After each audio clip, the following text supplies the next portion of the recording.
Chapter 4 of The Science of Being Great by Wallace D. Wattles. Recording is in the public domain. The Mind of God. There is a cosmic intelligence that is in all things and through all things. This is the one real substance. From it all things proceed. It is intelligent substance, or mind stuff. It is God. Where there is no substance there can be no intelligence, for where there is no substance there is nothing. Where there is thought there must be a substance which thinks. Thought cannot be a function, for function is motion, and it is inconceivable that mere motion should think. Thought cannot be vibration, for vibration is motion, and that motion should be intelligent is not thinkable. Motion is nothing but the moving of substance. If there be intelligence shown, it must be in the substance and not in the motion. Thought cannot be the result of motions in the brain. If thought is in the brain, it must be in the brain's substance, and not in the motions which brain substance makes. But thought is not in the brain substance, for brain substance, without life, is quite unintelligent and dead. Thought is in the life principle that animates the brain, in the spirit substance, which is the real man. The brain does not think. The man thinks, and expresses his thought through the brain. There is a spirit substance that thinks.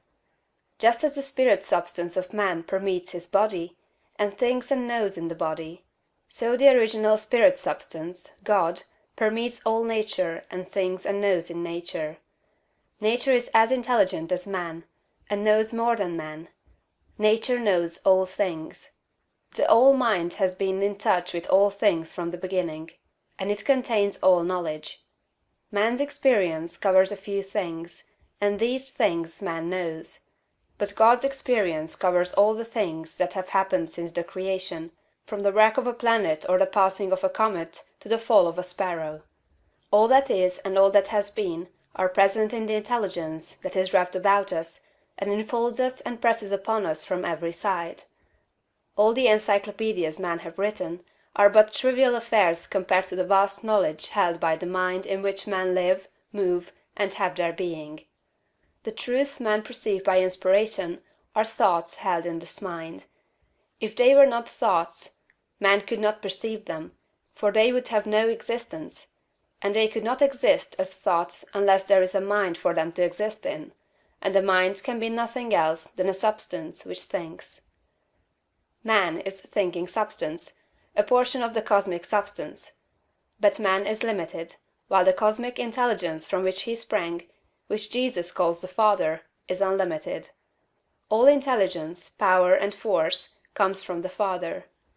Jesus recognized this, and stated it very plainly. Over and over again, he ascribed all his wisdom and power to his unity with the Father, and to his perceiving the thoughts of God. My Father and I are one. This was the foundation of his knowledge and power. He showed the people the necessity of becoming spiritually awakened, of hearing his voice and becoming like him. He compared the unthinking man who is the prey and sport of circumstances to the dead man in a tomb, and besought him to hear and come forth. God is spirit, he said. Be born again, become spiritually awake, and you may see his kingdom. Hear my voice, see what I am and what I do, and come forth and live. The words I speak are spirit and life. Accept them, and they will cause a well of water to spring up within you. Then you will have life within yourself. I do what I see the Father do, he said, meaning that he read the thoughts of God. The Father shows all things to the Son. If any man has the will to do the will of God, he shall know truth. My teaching is not my own, but his that sent me. You shall know the truth, and the truth shall make you free. The Spirit shall guide you into all truth. We are immersed in mind, and that mind contains all knowledge and all truth. It is seeking to give us this knowledge, for our Father delights to give good gifts to his children. The prophets and seers and great men and women, past and present, were made great by what they received from God, not by what they were taught by man. This limitless reservoir of wisdom and power is open to you. You can draw upon it as you will, according to your needs. You can make yourself what you desire to be. You can do what you wish to do. You can have what you want. To accomplish this, you must learn to become one with the Father, so that you may perceive truth. So that you may have wisdom, and know the right ends to seek and the right means to use to attain those ends, and so that you may secure power and ability to use the means. In closing this chapter, resolve that you will now lay aside all else, and concentrate upon the attainment of conscious unity with God.